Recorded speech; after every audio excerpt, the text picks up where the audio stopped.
All right. PYP Boxing here with a very, very special guest. I met this gentleman, I believe February 2024, it was out in Houston, Texas. I drove up to the arena. I was reporting on this fight, and I didn't know who Panin was. I was there to actually report on Quay Sean. I get to the arena, nobody was there. I guess I had a false time or something. And then I ran into his coach. I ran into your coach, and I'm going home with him, and I actually told him, he's like, "What are you doing here?" I said, "Well, I'm reporting on the fight. I'm here to cover this kid out of Ohio. He's awesome, and this and that." And I'm telling your coach how great this kid is, right? I said, "So who's your guy?" He's like, "Well, we're the main event." I'm like, "Shit." Me and No my cousin are way. looking at it. Yeah.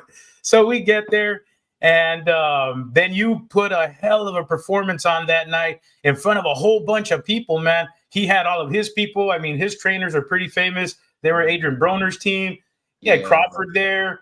Yeah, all of them all knew each other, and it was just you and your boy there. And y'all Yeah. took care of business. But I'm gonna let yourself introduce yourself. Is that right? Well, whatever, man. It's my second language. But go ahead and introduce yourself to the people, man. What's up? What's up, everybody? My name is Vlad Panin. I'm a pro boxer fighting out of Los Angeles. My record is 21-2, and hoping to win a world title soon in the welterweight division. Awesome, man. And I don't doubt it. I've seen you. I've seen you at your best. That's probably not your best, but for me, that's the best I've ever seen you, man. So no doubt in my mind, you're going to be champ pretty soon in a wide open welterweight division, man. You got two vacant titles there, so it's up there, and I know you're up there in the mix. So we may get some good news here soon. But Yeah. tell the people, about your background. You were born in and let me know if I'm pronouncing it right. Is it Belarus? Yeah, Belarus. Okay, so how did you end up in the United States, man? So yeah, I was born in Goma, Belarus, and then my mom always wanted to bring us out to the United States so I could have a better future, and she ended up getting married to someone out here. So then, when I was 6 years old, we moved to Seattle originally. Then we lived there for a year, and it just like rained every day. And Yeah, we took a trip to Vegas, and it was nice. It was warm. It was more than warm. It was like really hot, But yeah. So then we just moved to Vegas, and then I grew up there, and started getting into boxing when I was about like 12, 13 years old, and fell in love with the sport. I got to go to Floyd's gym and watch him train and watch him do camps and spar, and just picked up a lot of knowledge from him, and just being around a lot of pros. Like ever since I was like, like 12, 13 years old, like I was able to spar like really good pros. And I never even thought that my future would be like a professional boxer. Like I never really, like I always wanted to compete, but I never got to compete until college. So like a lot of the kids in Vegas growing up, they all want to move to like Cali. So I just I studied, I got good grades, and then um I got like a scholarship to UCLA. So the first thing I did when I came out to LA was like I looked up to see if like they had like a boxing team. And then yeah, I found out they had a boxing team, joined the team immediately, and had my first amateur fight like 2 months into the semester. And then I would fight collegiate with the other schools like Air Force and like the Army and stuff. And then I would also fight locally on like the USA boxing circuit, and just try to get as much experience as I could.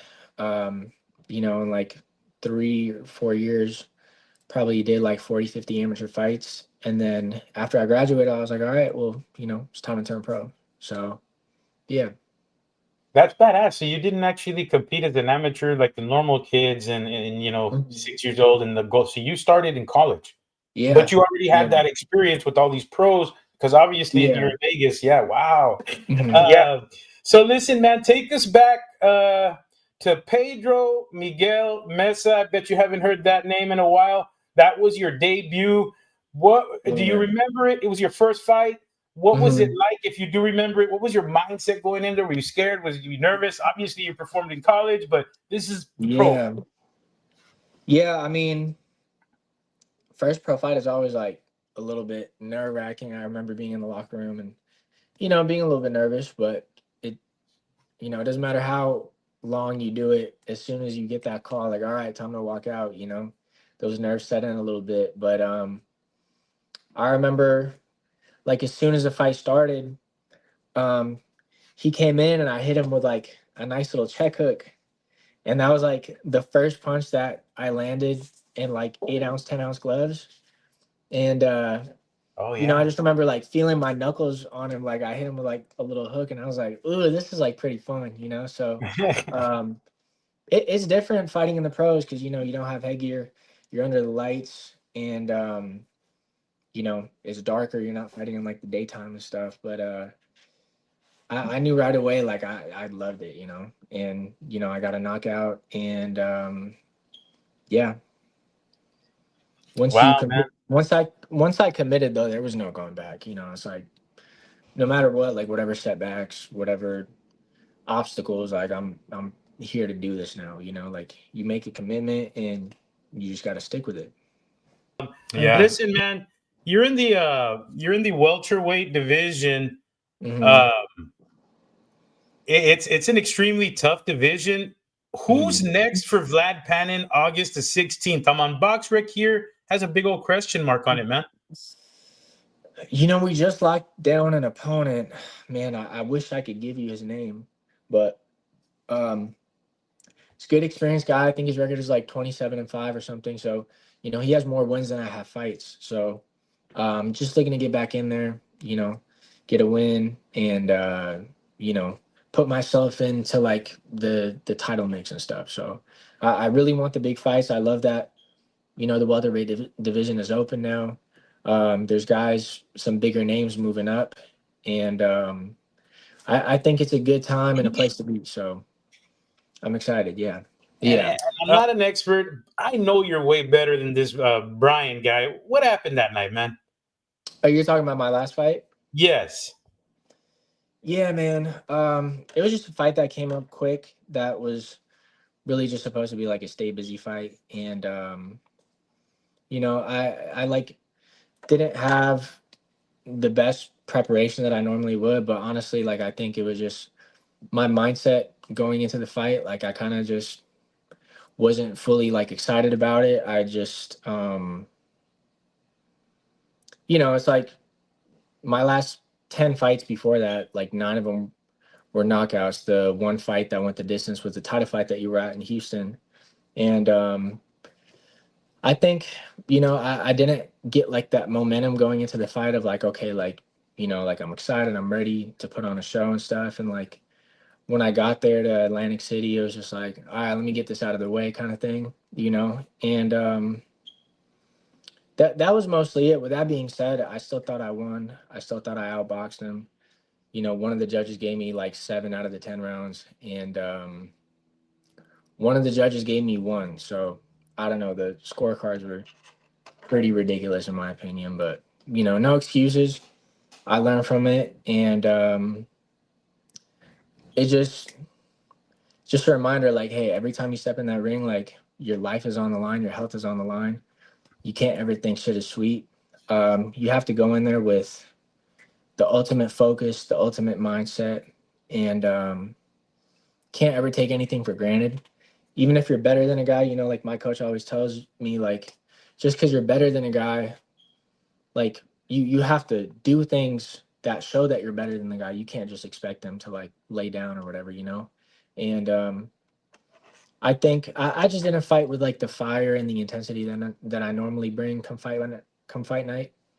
And you know, I that's something I got to learn from. But yeah, I still thought I handled business, but you know, it is what it is. So Yeah, it was a split decision there, and yeah, it's tough when you're not the big name. And I mean, I know you were probably favored on that fight, but what I'm saying is when you're not a huge name, you're not going to get the benefit of the doubt sometimes, and yeah. it's tough. Um, You know and what? It's like go ahead. I I used to I always have this anxiety when I fight that like I have to knock the guy out because you know it's happened in the amateurs. It happened in my first professional loss. Like, if I'm being honest, I thought I won that one too. Yeah. And like, I always have this anxiety, like, man, no matter how I feel or how I look, like, if I don't knock the guy out, like, I cannot trust these judges. And you get like these knockouts, knockout, and then I don't know, maybe I was starting to take things for granted, and I thought I could just get the win boxing on points and stuff, and I kind of didn't have that sense of urgency in my last fight that I normally do, and it came back to bite me. So, Yeah, but it's hard, man. You have to yeah, be on. I mean, it's hard to yeah, be on every single night. It's fucking hard, man. And if you're not on and you have even with with a lesser opponent like that night, yeah, you yeah, keep it close and you leave it to the judges, and that happens, man. yeah, man. It's tough. But listen, man, you took that loss. Yeah, I don't know if you played any sports when you were a kid other than the Hmm. boxing, but Hmm. football, baseball. I Yeah. played them both all my life. Hmm. You did as well. Well, man, you Yeah, play, you fuck up, you got the next play, and you got to forget about it, right? yeah, And it's yeah, easy because the 100%. next play is there, right? The next play is right Yeah, there. But yeah, shit, man, for a boxer, the next play is not for months away. How do you fucking forget? I know. How do you get rid of that? How do you, take it out of your mind and go forward and practice and That's the thing, man, is like, I can't wait for my next fight so I can just put this behind me, because like, it has felt like forever that, like, because people always say like you're only as good as your last performance, and like, up until then, I was really putting myself in contention. Like, Top Rank wanted to make the fight with like me and Brian Norman, and you know, he actually kind of ducked me and fought another guy. And I just felt like I was right there, man. Like, I had so many good things lined up. Like, I was talking to like Amazon and PBC and Top Rank and um, Overtime and all these like promoters and stuff. And then, you know, I end up getting a fight that just like is like a stay busy fight.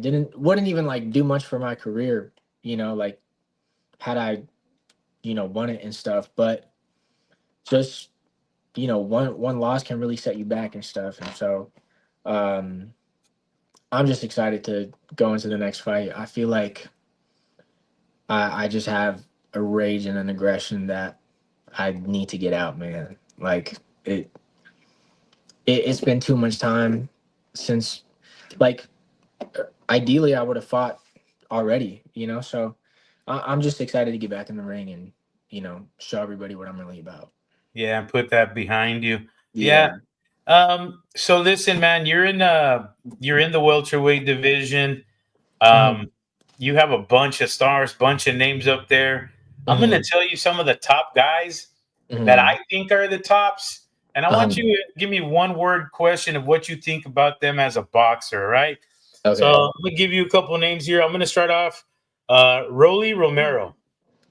I got to respond with one word answers. Yeah. Okay, Rolly Romero. Stupid. um, Ryan Garcia. Fragile. What was that? Fragile. Fragile. Brian Norman Jr., a guy you just mentioned. Duck. Duck. Devin Haney. Track star. Track star. Mario Barrios. Tough. Experienced. Raul Correa, man. Um, Durable. I don't know. Same, like tough.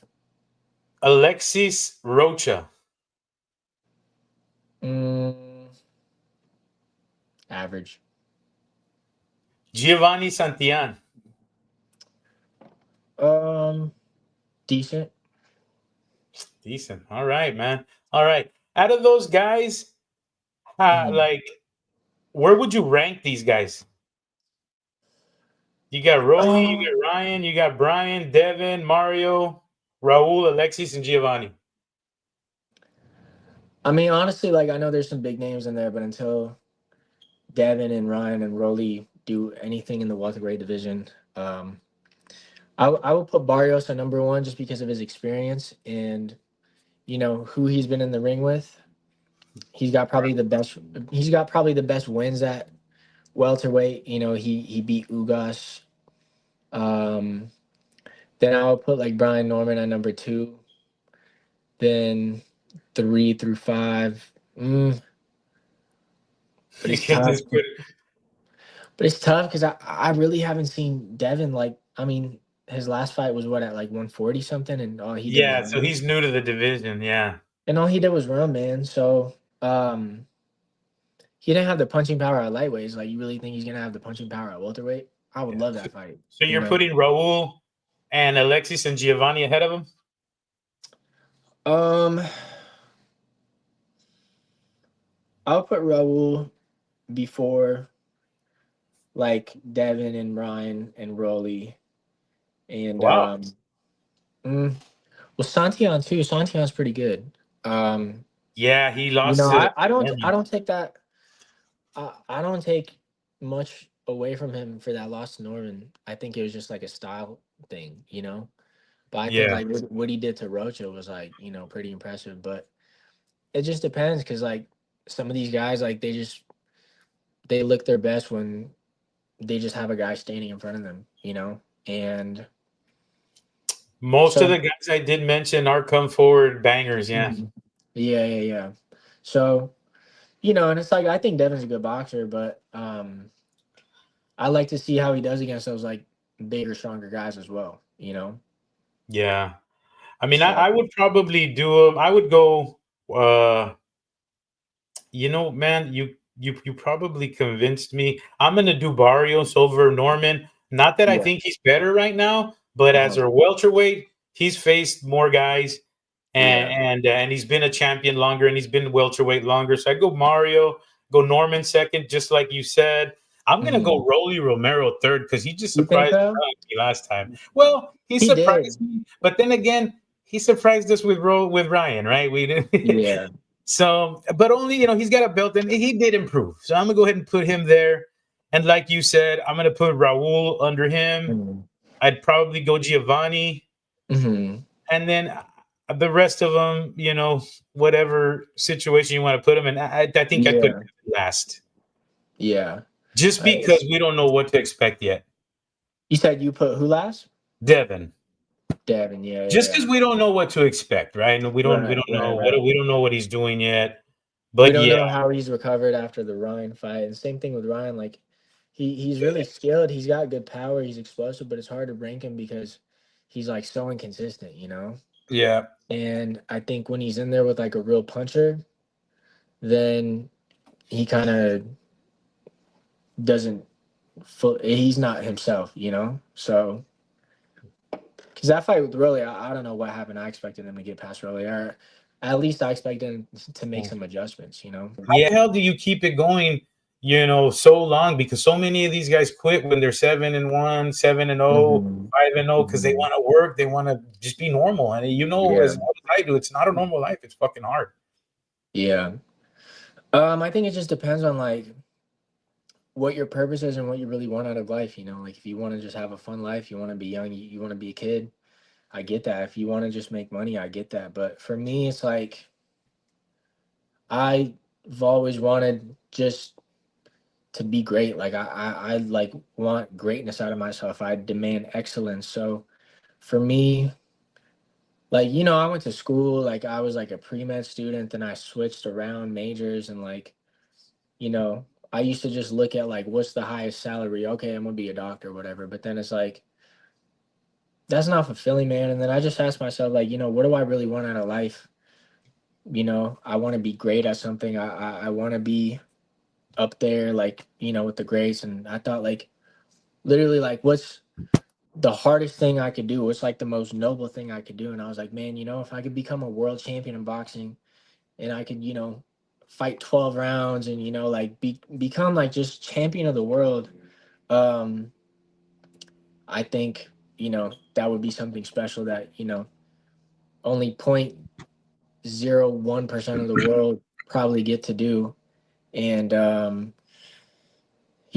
like, I just want to challenge myself mentally, physically, like as much as I can every day. I wake up and I try to do something hard to challenge myself to build that physical strength, to build that mental strength, that resilience. And it's like I'm sure I could do something else to make money, or I could do this or that, but it's like for me, it's like until I get that goal of like becoming a world champion, and then trying to see how far I can take it, then like I said, once you make a decision and once you commit to something, there's no going back for me. So, um, and I know everybody wants like that undefeated perfect record and stuff, but it's like, hopefully I can be a voice for people that, don't have the picture perfect start, or, that's like everyone's path, everyone's journey is different, and it's just like, yeah, I got a loss here and there, but also it's like, I know with boxing, there's like a big stigma that comes with like, a loss, but at the same time, it's like there's also guys that are undefeated that are stuck in like shitty contracts, and then they don't fight for 3 years and they have a layoff, or there's people that get injured and don't fight, and then there's people that just sign with a promoter and then they just get shelved. And there's so many ways that like the sport can go wrong and like do you dirty. And honestly, it's all about just coming up with solutions and finding ways to like keep moving forward. That's really all that's about. And there's people with more losses than me that have become world champion. There's people that are older than me that have become world champion. So Yeah. it's like if someone else can do it, man, it's like as long as you keep improving and you just keep getting better and you keep striving and just make every day count. I feel like it's just a matter of time. So um yeah. Did you graduate from school when you were out there? Yeah. You got your degree, and you're still you have a choice. I mean, you could just, if you want, you could just forget all of this, go become a damn teacher, make about $60,000-$70,000 a year, and you'd be great. But you Hell still, no, man. Yeah. but that's So good, man. That's a good message for the kids, man. Some of them, yeah. I know these kids. Some of them are going to school right now, and they're like, man, I can't handle boxing and going to school, and they they want to quit, or some of Yeah. them aren't even going to Yeah. aren't going to school, and they're just boxing, but they want to quit and just find a career, become a cop, do something. Yeah. This is good advice for them. I'm glad that you answered that, and I'm gonna Mhm. show this to you kids. You kids know who you are out there here in the Rio Grande Valley. I'm gonna show this to you. I mean, this guy has every. I mean, he's got that piece of paper where he can just say, screw this, man. I'm gonna go Mhm. teach and make some good cash Yeah. and enjoy life and go out with broads and have a car and. Yeah. But he's chasing his dream, guys. So Mhm. that's great. That's a great Yeah. advice, man. Thank you very much for that. Like I And said, man, like I'm not even really supposed to be here. I had my first amateur fight when I was 18 years old. And I didn't grow up in the sport. I didn't turn pro and have like a promoter deal. Like I was self-managed for probably like my first 20 fights. And all I was doing was selling tickets, trying to fight locally, just to get experience and taking fights here and there when I could, like whether I was like A side or B side, like it didn't really matter. Like I just wanted to fight, man. And I feel like where there's a will, there's a way. It's like, of course, I understand the importance of having a team and having that support. And like, I'm really lucky now to have, a good solid team.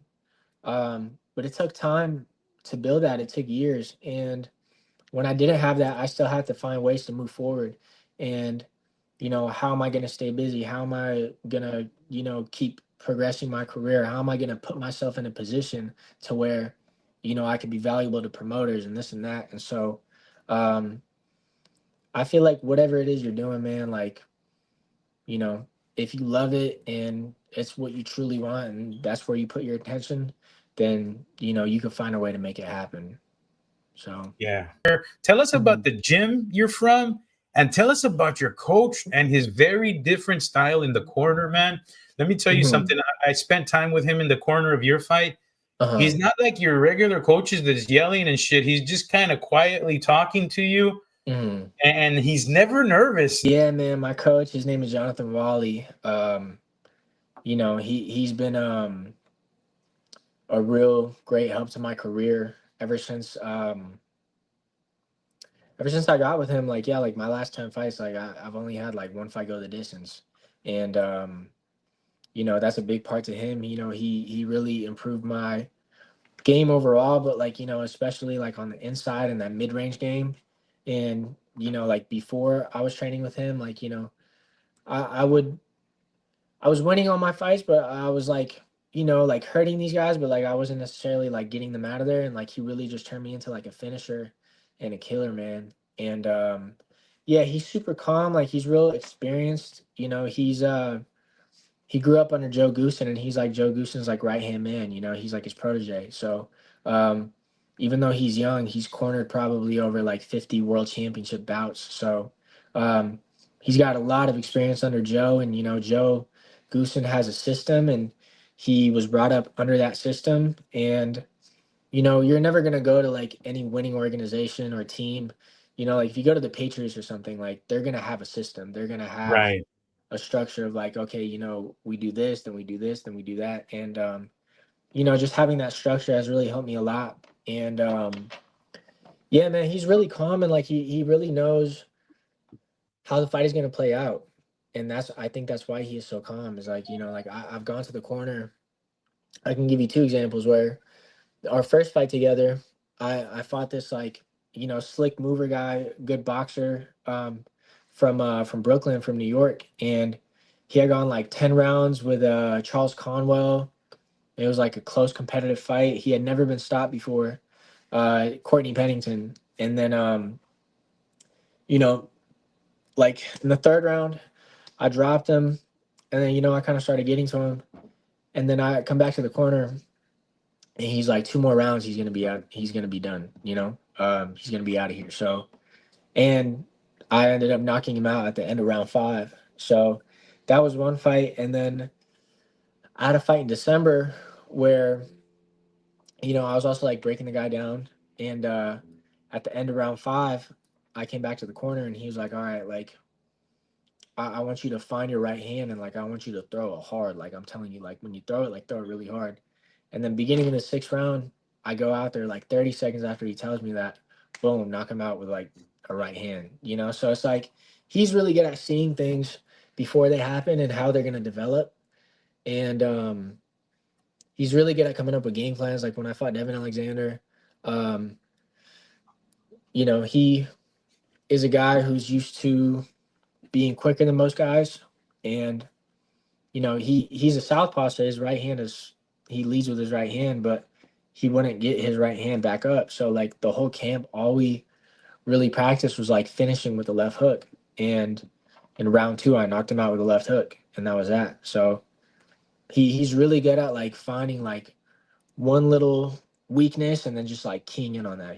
And like when you have 12 rounds to find it, the best guys, like they eventually like get to their strengths, and they can set things up, whether it happens in round 1 or whether it happens in round 12.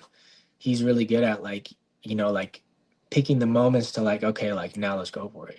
So um yeah, man, he's a great coach, great boxing mind. And yeah. Wow, I didn't know he was a Goosen guy. Yeah.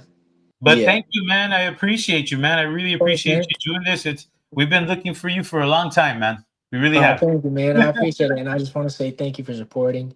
I remember being you there in Houston for my title fight. And yeah, man, I just want to say thank you for rocking with me and supporting. And I'm gonna bring you a world title soon. So All I'll be right, man. back here to check in with you. Tell the people where they can find you and find those hilarious clips on IG, man. Yeah, you can find me on Instagram at SuperBadVlad, and that's where I'm the most active. So just follow me there. All right, guys. Super Bad Vlad Panin, future welterweight champ, man. And it Yes, sir. may happen sooner than later, guys, because that division is wide open. It's got 2 vacant titles and a lot of guys. And Vlad is smarter than most of them out there. In our opinion, here on PYP Boxing News, we think him, Shakur Stevens, guys like that, they're highly ring IQ skilled. I mean, nobody matches these guys. Plus, Panin has a hell of a punch. So, Thank you know, he's going to put it all together and bring us some world titles, man. Yes, sir. Right hand. There was that trip hammer right hand. What I've been calling for. Your winner.